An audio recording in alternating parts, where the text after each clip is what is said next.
Hello வணக்கம். வாங்க சின்ன ரங்கோலி ஒன்று போடலாம். நம்ம கிராமிய சமையல் வீடியோ இதுவரை சப்ஸ்கிரைப் பண்ணாமல் இருந்தீங்கன்னா சப்ஸ்கிரைப் பண்ணிடுங்க. நன்றி. வணக்கம். 9 புள்ளி வைங்க, இடைப்புள்ளி 5 வரை வச்சு சின்ன ரங்கோலி தான். போட்டு கலர் போட்டிங்கன்னா ரொம்ப சூப்பராக இருக்குங்க.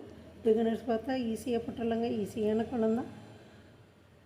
வாங்க இப்போ கோலம் எப்படி போடுறதுன்னு பார்த்து போடலாம். கலர் போட்டு கோலம் எப்படி இருக்குன்னு பாருங்கள். ரொம்ப சூப்பராக இருக்குங்க. நன்றி. வணக்கம்.